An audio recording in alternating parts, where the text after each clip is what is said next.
Hi guys, it's Haley and today we're watching the history and lore of Game of Thrones for season 1. So this is a pretty long video, it's over an hour long. So for YouTube, I probably will be splitting it up into 2 separate parts. If you guys want early and uncut reactions, leave my Patreon down in the description. But besides all of that, let's just get right into this video.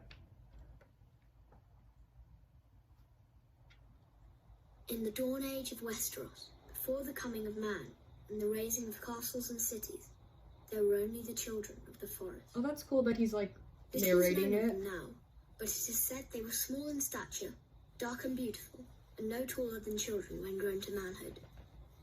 They lived in the depths of the forests and hidden villages, crannogs and caves. They hunted with weirwood bows and armed themselves with blades of obsidian. Their wise men were called green seers and were possessed of powerful magic. They worshipped nameless, faceless gods of the forest, stream and stone. According to legend, it was they who carved faces in the great white trunks of the majestic weirwoods.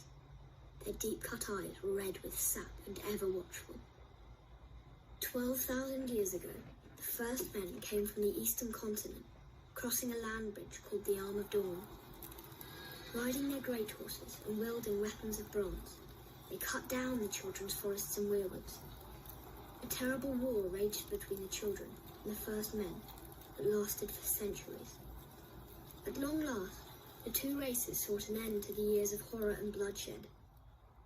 They met on a small isle in the centre of a great lake called the God's Eye. It was there they forged the pact. The first men would be granted dominion over the coastlands, the mountains, the high plains and the bogs, but the deep forest would forever belong to the children, and no weirwood tree would ever again fall to man's axe. To seal the pact before the gods, the children carved a face in every weirwood tree on the island, which came to be known as the Isle of Faces. But the pact could not withstand the coming of the Andals, a race of tall, fair-haired warriors. They attacked with fire and weapons of steel, slaughtering the children of the forest wherever they could find them, burning out their weirwood groves, hacking away at the faces of the old gods, and spreading their own religion through the land. Centuries of war followed, and the Andals conquered every kingdom in Westeros, save one, the North. The kings of winter were able to withstand the Andal invasion, and descendants of the first men dwell there to this day, and continue to worship the old gods. As for the children of the forest, those who survived the slaughter were said to have fled far north and have not been seen again. Most assume they're long dead, and some don't believe they ever existed. They live on only through song and legend, and in the faces of the weirwood trees.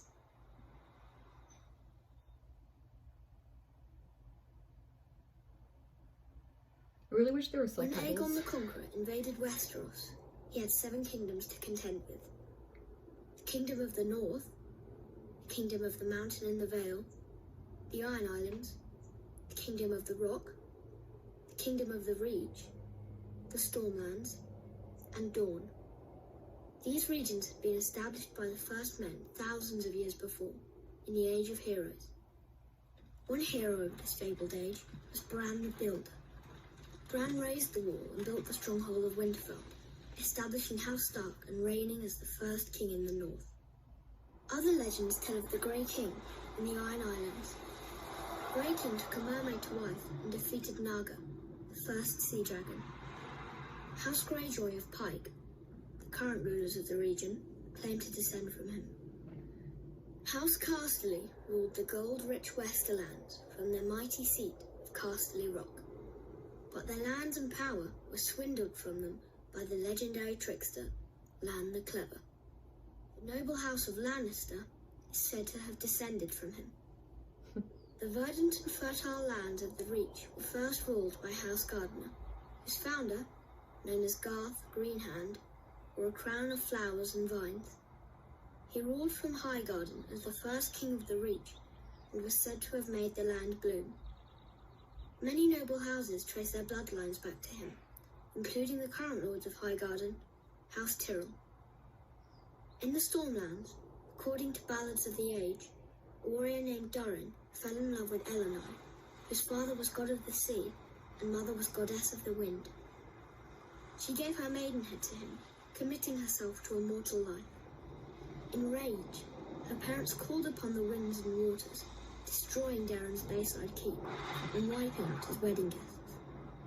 Wow. Darren declared war on the gods and rebuilt his keep, which was also destroyed. 4 more castles he raised, each stronger than the last. All fell to the power of the gods. But Darren's 7th castle, Storm's End, withstood the gods' rage. Darren became known as Darren Godsgrief and reigned as the first Storm King. There are countless other tales from the Age of Heroes, too many to count. These histories weren't recorded in a book, but passed down from generation to generation through story and song. And while some of them may be dismissed as fairy tales, every one of the 7 kingdoms is defined by them.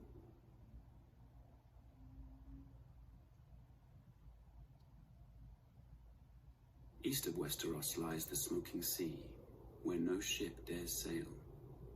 There are those who swear it to be demon-haunted, and who's to say they're wrong? For it was there, thousands of years ago, that a cataclysmic event occurred, destroying one of the great civilizations in history. The precise details of their origins are lost to us, but it is said the Valyrians were once a modest community of shepherds, tending their flocks on a small peninsula of the great eastern continent. One fateful day, in a volcanic area known as the 14 Fires, they made a shattering discovery. Dragons. They were monstrous, scaled creatures with massive wings, sharp claws, and fiery breath. They were also said to have a deep-rooted connection to magic. In time, the Valyrians were able to tame the beasts. Harnessing their immense power, they established a city of wonder, unlike any before or since. They became skilled at sorcery and metallurgy, creating uncommon weapons of spell-forged steel. Wielding these weapons astride their dragons, the Valyrians conquered the surrounding lands and slowly expanded west.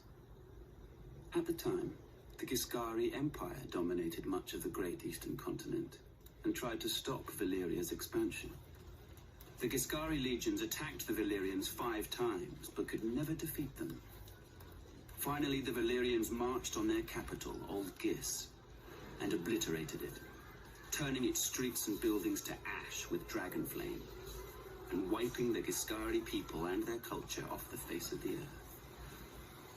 The freehold of Valyria, as it came to be known, became the most advanced civilization in the known world, with its own language, gods, and culture. The Valyrians' reach extended far and wide, covering most of the continent. Great cities were built and roadways paved, all of which led back to Valyria. The freehold would prosper for nearly 5,000 years. But it was not to last. An event that became known only as the Doom laid waste to the Valyrians, their capital city, and its surrounding lands. The peninsula itself was shattered, becoming what is now the Smoking Sea. Every dragon was thought to be lost, as were the Valyrian spells, knowledge, and recorded history. And thus, the mighty empire collapsed. What caused this cataclysm? No one knows for certain. Some say it was a volcanic eruption. Others say the Valyrians' own sorcery got the better of them. In any event, the Doom's devastation of the Valyrian people was total, with the exception of a small rocky island in the narrow sea, Dragonstone. For it was there that the Targaryens, the last of old Valyria, dwelled.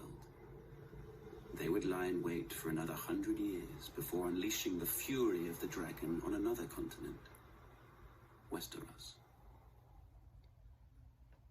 Okay. Night gathers, and now my watch begins. It shall not end until my death. I shall take no wife, hold no lands, father no children.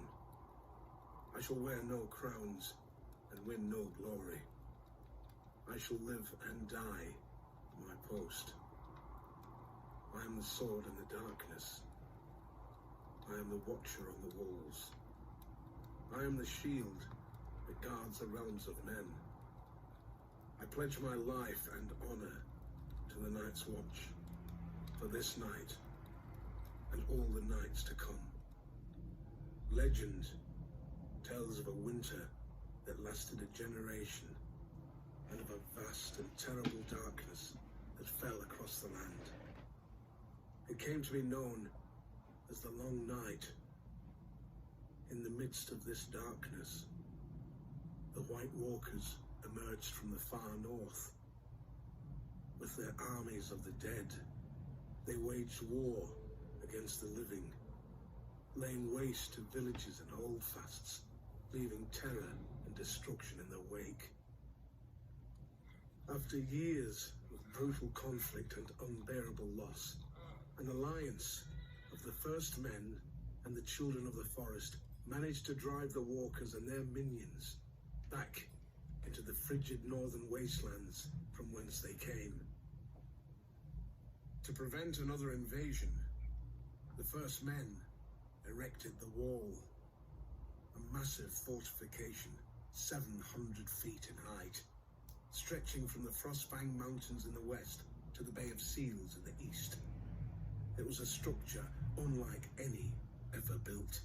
Indeed, some maintain it could only have been completed with the aid of giants, or using the powerful magic of the ancient children of the forest.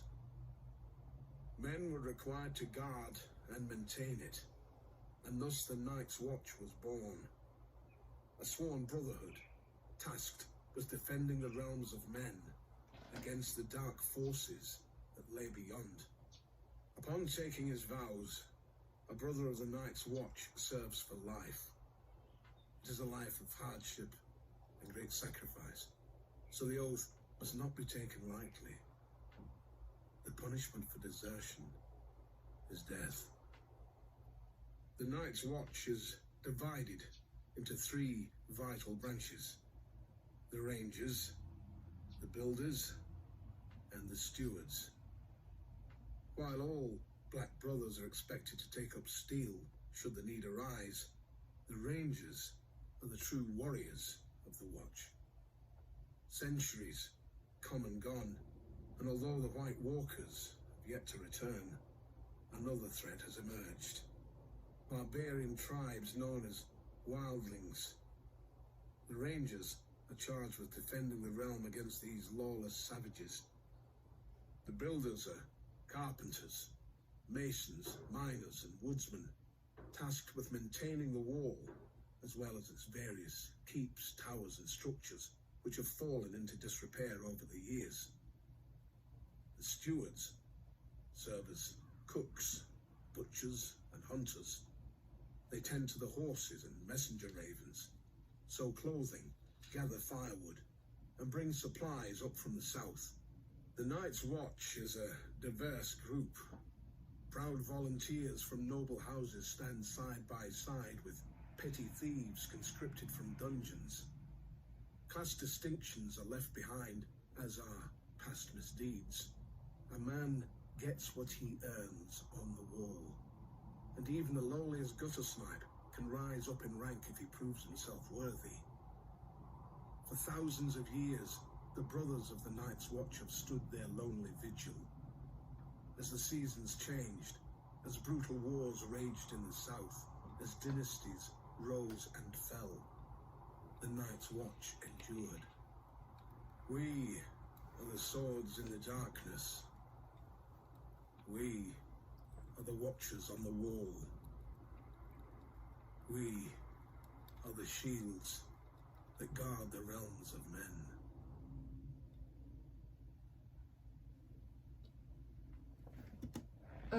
I feel like I'm not saying anything, and I really don't have anything to say. Like, I'm just really interested in what they're saying and like the stories they're telling.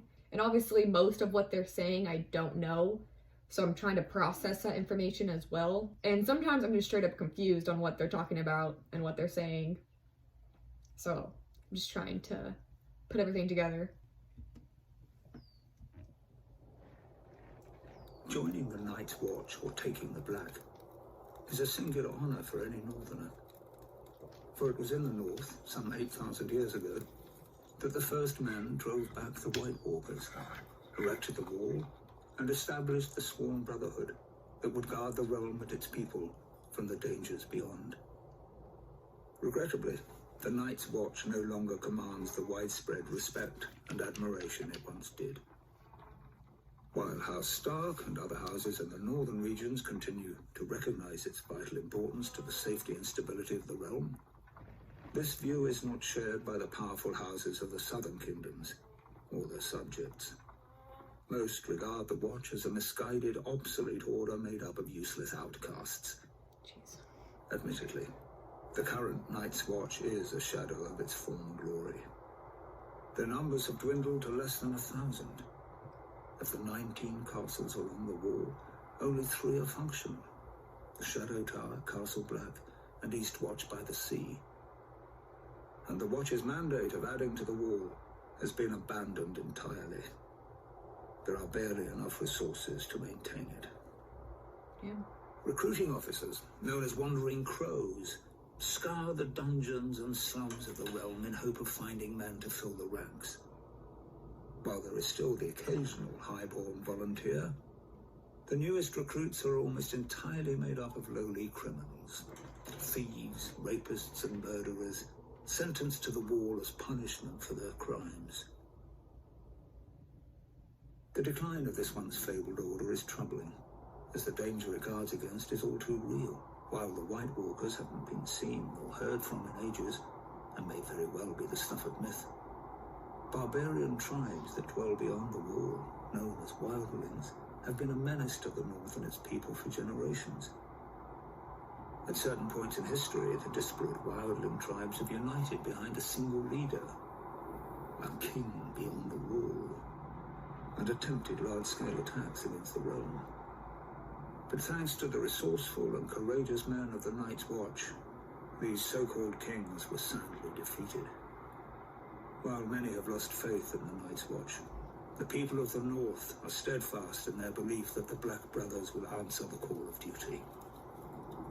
But with winter coming, diminished numbers, and a lack of widespread support, will they be ready?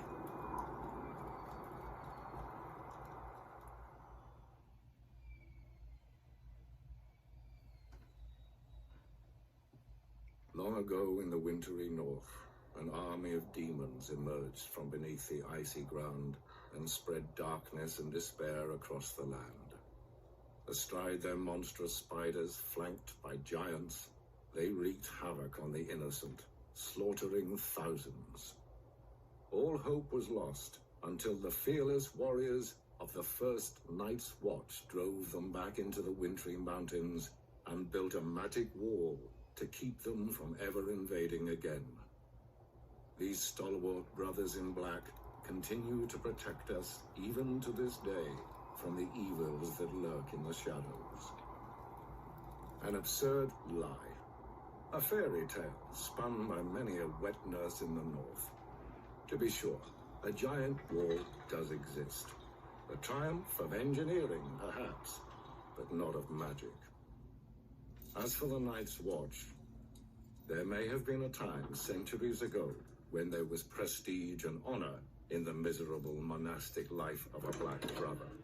But now, the wall has become a glorified penal colony, full of outcasts, criminals, and assaulted ne'er-do-wells. Today, a typical man of the Night's Watch most likely started out a lowly beggar, or a rapist, or a village idiot.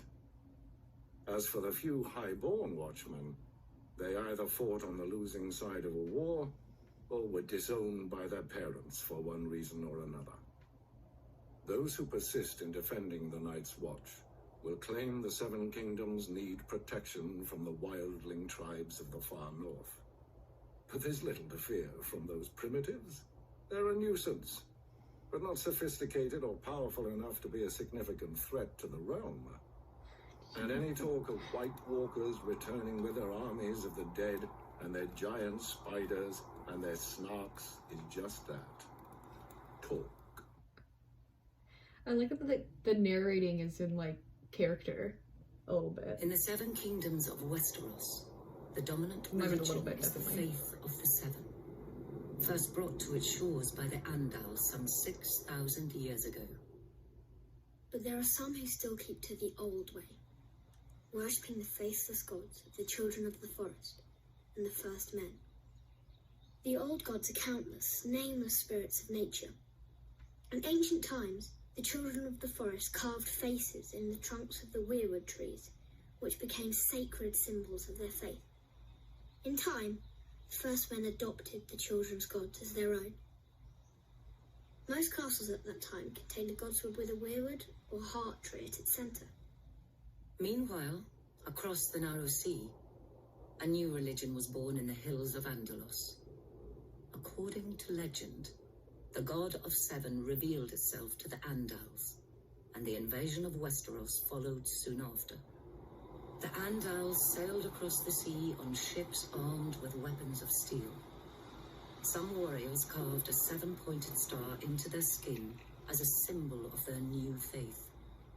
The invaders destroyed most of the weirwoods in the southern lands, slaughtered the children of the forest wherever they could find them, and conquered every kingdom of the first men, save the north. In time, the faith of the Seven spread like wildfire throughout the land. The Seven is a single deity with 7 aspects, each symbolizing a different area of life, though most people refer to the Seven as separate gods. The mother is prayed to for mercy and watches over fertility, childbirth, and peace. The father sits in judgment over souls. The warrior is prayed to for protection, valor, and skill in battle. The crone is the symbol of wisdom and foresight. The smith watches over creation and craftsmanship. The maiden symbolizes purity, love, and beauty. Finally, there is the stranger, rarely prayed to, who represents death. The faith is highly organized and deeply influential in Westerosi politics and culture as the official religion of the monarchy. Worshippers gather in temples of the faith called septs. The seat of the faith is the Great Sept of Baelor, which is located in the capital city of King's Landing. Okay. Still, in the north, where descendants of the first men dwell, worship of the old gods continues to this day, and the sacred faces of the weirwood trees keep close watch over the faithful.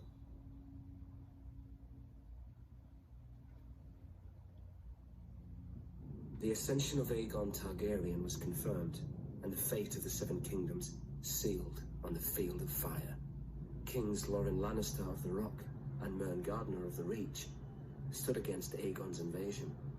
They commanded a united force of 600 banners, 5,000 mounted knights, and 50,000 men at arms. Aegon's host was vastly outnumbered, and when the army of the two kings charged, the invaders turned heel and ran. But Andal Might was no match for Dragonflame. When Aegon unleashed all 3 of his dragons, 4,000 souls were horrendously burned alive on the battlefield, King Mern among them. Realizing all hope was lost, King Loren surrendered. The Starks of Winterfell had no intention of submitting to Targaryen rule.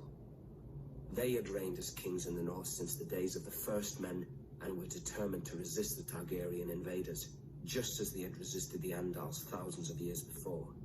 King Torrhen Stark led his army to the Red Fork just east of Riverrun, hoping to succeed where Lorne and Mern had failed. But when Torrhen saw the size of Aegon's now mighty host, along with his monstrous dragons, he knew he couldn't subject his followers to the horror of another Field of Fire. He bent the knee and swore fealty to Aegon, who allowed the Starks to maintain their lordship over the region as Lords Paramount and Wardens of the North. Without question, Torrhen Stark saved thousands of lives that day. He was ever after known as the king who knelt. Damn. That sucks. The days of the Andals were numbered. One by one, their so-called kings were bending the knee or facing the wrath of Aegon Targaryen. Aegon of Old Valyria, Aegon, who was blood of the dragon. After defeating the Iron Men at Harrenhal and slaying the last of the Storm Kings, Aegon and his sisters, Rhaenys and Visenya, set their sights on other prizes, the gold mines of the Rock and the fertile lands of the Reach. King Loren Lannister of the Rock and King Mern Gardener of the Reach foolishly thought their combined armies could beat back the Targaryen host. They rode forth together, their proud banners flapping in the wind, and faced off against Aegon in a vast golden field of wheat. The two kings commanded a massive force of nearly 60,000, and it appeared the day was theirs, until Aegon unleashed all three of his dragons for the first and only time. Each beast was named after the Valyrian gods of Aegon's forefathers. Visenya rode Vhagar, whose fiery breath could melt armor. Rhaenys rode Meraxes, whose jaws were big enough to swallow a horse whole. Greatest of all was Balerion the Black Dread, with fire dark as night and wings so huge whole towns were covered in shadow when he flew overhead. Jesus. This magnificent creature was ridden by Aegon himself. 4,000 men were bathed in glorious dragon flame that day, on what came to be known as the Field of Fire. King Mern was among the dead, and House Gardener died with him. His stewards, the Tyrells, surrendered his ancestral stronghold of Highgarden to Aegon, and were appointed Lords Paramount of the Reach and Wardens of the South. When Loren Lannister witnessed Mern's fate, he wisely bent the knee. Aegon spared Loren's life, and the Lannisters were made Lords Paramount of the Westerlands and Wardens of the West. After his triumph on the Field of Fire, Aegon's conquest was assured. In a short time, the so-called Seven Kingdoms were melted down in the heat of the dragon's flame and transformed into a single realm. Aegon would forever be known as Aegon the Conqueror. I really like the graphics. I think it looks really cool. In the far southwest of Westeros, at the mouth of the river Honeywine, lies the great stone city of Old Town. It is home to the Citadel, where men and boys from throughout the kingdoms come to receive their training as maesters.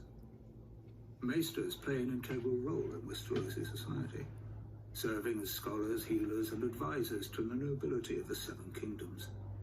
This venerable order of learned men dedicate their lives to serving the realm and are sworn to occupy a neutral position when it comes to power and politics. Upon completing his training at the Citadel and taking his vows, a maester renounces his family name and takes a vow of celibacy.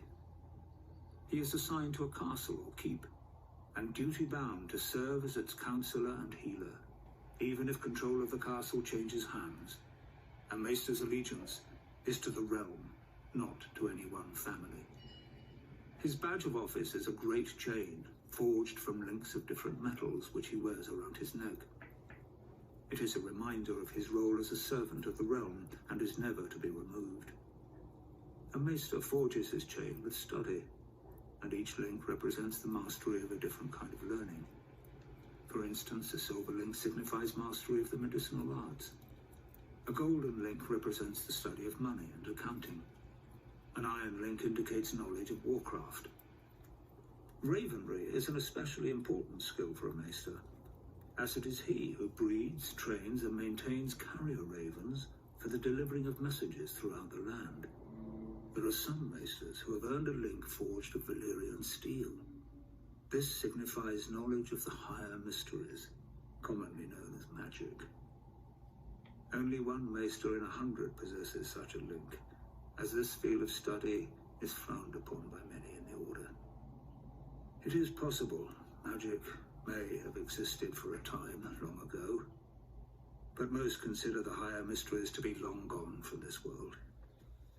Service as a maester is a noble calling, one of vital importance to a prosperous realm.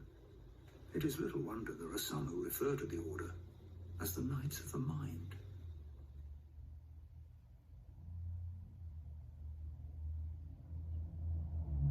As word of King Aerys' erratic and troubling behavior spread throughout the Seven Kingdoms, Lord Rickard Stark continued to serve his king faithfully as Warden of the North. The proud father of 4 children, his daughter Lyanna, was engaged to Robert Baratheon, the young Lord of Storm's End. Centuries of peace between the North and the Iron Throne ended the day Rhaegar Targaryen, Prince of Dragonstone, abducted Lyanna. Enraged, Brandon Stark rode to King's Landing, demanding the release of his sister and the death of Rhaegar. Aerys arrested him for treason and called his father to come to the capital to ransom him. When Lord Rickard complied, Aerys, now utterly mad, arrested him for treason as well. Lord Rickard demanded a trial by combat. Aerys declared fire the champion of House Targaryen and had Lord Rickard suspended from the rafters of the throne room while pyromancers lit a blaze beneath him. As he burned, Brandon was brought into the throne room. A leather cord attached to a strangulation device was wrapped around his neck. Aerys told Brandon his father was a dead man, but there was a chance to save him. A long sword was placed on the floor just out of Brandon's reach, and the more he struggled to reach it, the more the cord tightened around his throat. Brandon Stark strangled himself, trying to free his father, who was roasted alive in his own armor. The entire court stood and watched this atrocity take place. Sir Jaime Lannister and the Kingsguard among them. Holy shit. The Mad King was reported to have laughed hysterically as these 2 noble men were tortured and brutally killed before him. Seeking to rid the world of all his supposed enemies, Aerys called for the head of Rickard's younger son, Eddard Stark, and Lyanna's betrothed, Robert Baratheon. He sent word to Lord Jon Arryn, who'd fostered both young men in the Eyrie, to apprehend them. Instead, Lord Arryn joined houses Stark and Baratheon in rebellion. Robert vowed to kill Rhaegar Targaryen and get his beloved Lyanna back. Jesus. Aerys Targaryen was the last of his name to sit on the Iron Throne. Known far and wide as the Mad King, his was a reign of instability and terror. The Seven Kingdoms are well rid of him and his kind. Oh, he may have appeared to be a capable ruler at first, but that was due in no small part to his counselors, led by the hand of the king, Tywin Lannister.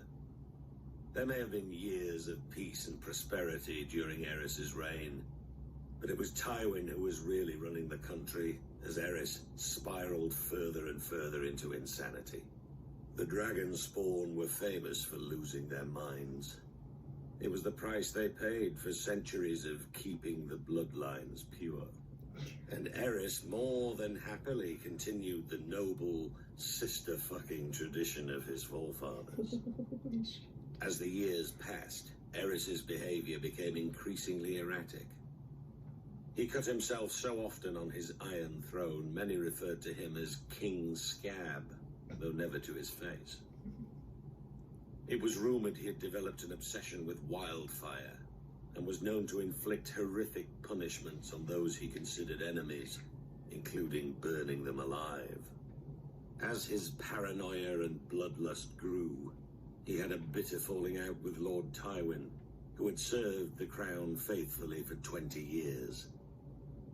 At least Tywin was able to leave the job with his life and fortunes intact. Subsequent hands of King Aerys weren't so fortunate.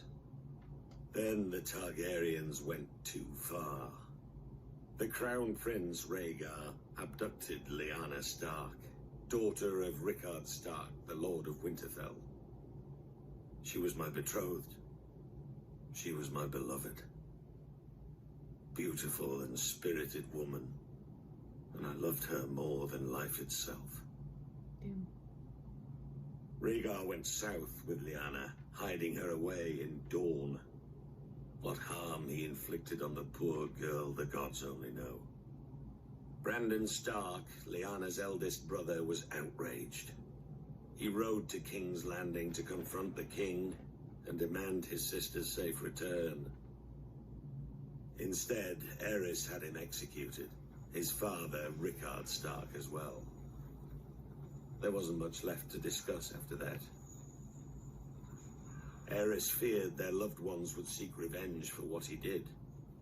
He was right to be afraid. Aerys wasted no time in calling for the heads of Brandon's younger brother, my friend Eddard Stark. And my head too, of course. I'm sorry he didn't come looking for it himself.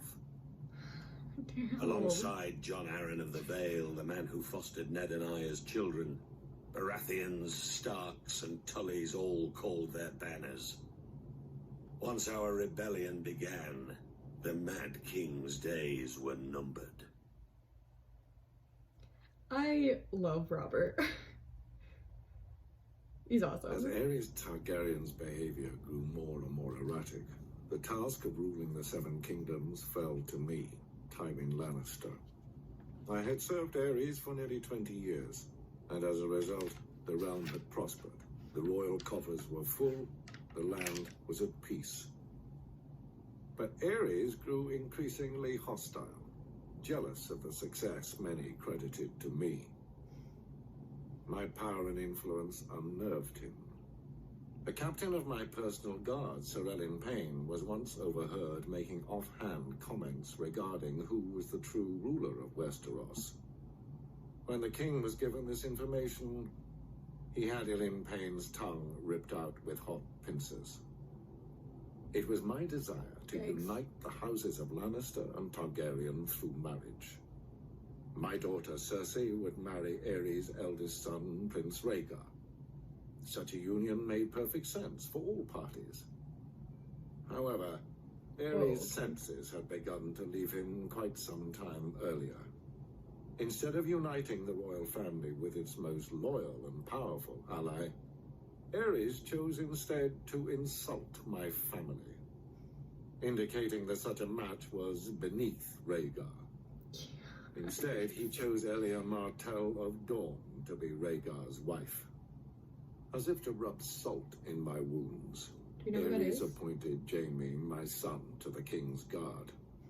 The King's Guard may be an honor for lesser families than ours, but it is a lifetime appointment that forces him to renounce all family holdings. This creates a difficulty in naming an heir to Casterly Rock. But Aerys knew all that. I had grown tired of the king's constant provocation. Thus, I resigned my post as Aerys' hand and returned to Casterly Rock with my considerable forces. When Robert Baratheon rebelled against the throne, Aerys grew fearful that I would join with Robert's forces and rise against him. He thought himself clever and kept Jaime very close, as if warning me. He sunk deeper and deeper into delusion, paranoia, and violence. I've heard it said he became obsessed with wildfire, a substance which, once lit, cannot be extinguished. Convinced he had enemies all around him, he wouldn't allow blades in his presence, save for those of his King's Guard. Alas, that proved to be his undoing. A little bit. Alright, so I'm gonna end part 1 there. It's starting to get real good. I mean, now they're kind of talking about things that I know about. I just don't know the details, so it's interesting to learn those details. But like, I felt the first 10-15 minutes, it was just them giving us a lot of new information, which was just confusing for me. I said I process all of that, but these last couple sections, or whatever you want to call it, I knew a lot of the story, I just didn't know everything that happened in it. But I'm really enjoying this history and lore video. I really like all the graphics that are in this. It looks really cool. I like that each section is being narrated by a different person, and that the narration is in character. It sounds really cool. It's really interesting. It's really fun. I'm enjoying this. But I think that's all I have to say about this so far. If you guys want early and uncut reactions, leave my Patreon down in the description. And if you guys enjoyed this video, just give it a thumbs up, comment down below, subscribe, and I'll see you guys next time. Bye.